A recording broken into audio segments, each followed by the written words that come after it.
Hello வணக்கம். இது உங்கள் சிவி ஜோன். சொல்லரும் எப்படி இருக்கீங்க? எப்போ இந்த மஞ்சரி அம்மா மஞ்சரி சிஸ்டர் போட்டு பொழக்கிறாங்கப்பா. அன்ஷிதாவையும் சௌந்தர்யாவையும் அதுக்கப்புறம் நம்ம அருணையும். பாவமாக இருக்குது. பட் எல்லாம் பண்ண விஷயங்கள் தானே, எல்லாருக்குமே கோவம் வரும். இப்போ அன்ஷிதா அவங்க வீட்டிலேருந்து வரவங்களுக்கும் வந்துட்டு மஞ்சரி மேபி கோவம் வரலாம். அருண் வீட்டிலேருந்து வரவங்களுக்கு மேபி முத்துக்குமார் மேலேயும் மஞ்சரி மேலேயும் கோவம் வரலாம். அது அவங்கவுங்களுடைய தனிப்பட்ட ஒரு இது கருத்து. இப்போ நம்ம ரிவ்யூ கொடுக்கும்போதே வந்துட்டு நான் சொல்கிறது நிறைய பேருக்கு பிடிக்குது, ஒரு சில பேருக்கு பிடிக்கல.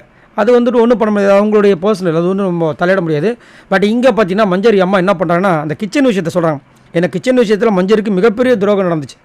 அங்கே வந்து மஞ்சரி மேலே தப்பே கிடையாது, ஆனால் அதை தப்பாக ப்ரொஜெக்ட் பண்ணுறாங்கன்னு சொல்லி அவரும் போட்டு இது பண்ணி அந்த வீடியோ எதிர்த்து விஜய் சேதுபதியாவது அதுக்கு வந்து நல்ல ஒரு விஷயம் கொடுப்பான்னு பார்த்தா அவரும் எதிர்த்து ரொம்ப வந்து மனசை வந்து கஷ்டப்படுத்தியிருப்பாங்க.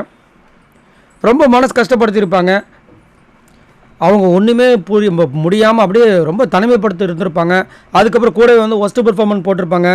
அதில் வந்து பொம்மையாக வந்துட்டு எதுவுமே பேசக்கூட சொல்லியிருப்பாங்க. நிறைய விஷயங்கள் நடந்துச்சு. ஸோ அதை வந்து இங்கே வந்து மஞ்சரியோட அம்மா சொல்கிறாங்க, அருண் நீங்கள் அந்த கிச்சன் விஷயத்தில் என் பொண்ணு மேலே வந்து பழிய போட்டிங்க பார்த்தீங்களா, அதை அப்படியே டக்குன்னு திருப்பி விட்டிங்களா, ப்ரொஜெக்ட் பண்ணதே நீங்கள் தான், அது எப்படி அழகாக திருப்பி விட்டீங்க, அது ரொம்ப தப்பு, எனக்கு ரொம்ப மனசு கஷ்டமாக இருந்துச்சுன்னு சாரிங்கன்ட்டாங்க. உடனே அவங்களுடைய சிஸ்டர் மஞ்சரியோட சிஸ்டர் வந்துட்டு நீங்கள் அந்த பொம்மை டாஸ்கில் டக்குன்னு அப்படி பேசுகிறீங்க, அந்த பொம்மையை வந்து கழுத்து திருவணும்னு உடனே எந்திரிச்சார். அவருக்கு திரும்ப எல்லோரும் சொல்ல ஒரு மாதிரி ஆகிடுது. இல்லைங்க அது ரொம்ப கேஷுவலாக நான் சொன்னேன், அது நீங்கள் ரொம்ப ஓவராக வந்து இதுவாக எடுத்துக்க வேண்டாம்னு. கேஷுவலாக தான் நீங்கள் உங்கள் பாயிண்ட் ஆஃப் வியூ சொன்னீங்க, ஆனால் வெளியிலேருந்து பார்க்க எங்களுக்கு கஷ்டமாக இருக்குமா இல்லையா அப்படின்னு. வேறு வழி கிடையாது, அவங்ககிட்ட சண்டையாக போட முடியும். இதே முத்துக்குமரன் மஞ்சரி கிட்டனா இஷ்டத்துக்கு சண்டை போடுவார், பாபான்னு சொல்லுவார், சாரிங்கன்னு சொல்லிட்டு உட்காந்துட்டார். அதுக்கப்புறம் திரும்ப இன்னொரு இடத்துல வந்துட்டு அன்ஷிதாவை கலாச்சாங்க மஞ்சரி சிஸ்டர். என்னென்னா எல்லாருமே கேம் முடிஞ்சதுக்கப்புறம் கம்முன்னு விட்டுறாங்க, ஆனால் நீங்கள் மட்டும் தான் கேம் முடிஞ்சதுக்கப்புறமும் மஞ்சரியை பற்றி தப்பாக எல்லார்கிட்டையும் பேசுகிறீங்க. அது ரொம்ப ஹார்ஷாக இருக்குது, கஷ்டமாக இருக்குது. ஏன் நீங்கள் அதை பண்ணுறீங்கன்னு தெரில. இப்போ பொம்மை டாஸ்க்கில் கூட வந்து லாஸ்ட்டாக முடியும் போது மஞ்சரி பொம்மை அப்படியே அசால்ட்டாக தூக்கி போகிறீங்க.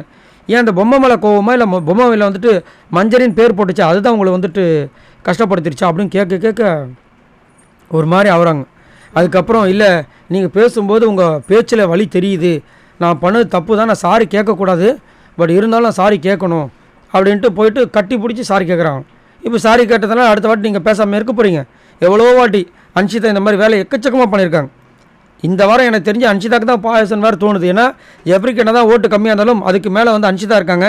எப்படியும் எனக்கு தெரிஞ்சு விஜய் சேதுபதி அவர்கள் இவரை விடாமல் அன்ஷிதாவை தான் வெளியே அனுப்ப போகிறாங்கன்ற மாதிரி தோணுது. சரி, நீங்கள் உங்களோட கருத்தை சொல்லுங்கள். அன்ஷிதா அண்ட் அருண் போட்டு போல இருந்தாங்க, இதை பற்றி என்ன நினைக்கிறீங்க? மறக்காமல் கமெண்ட்ஸ் பண்ணுங்கள். பாய் நண்பர்களே.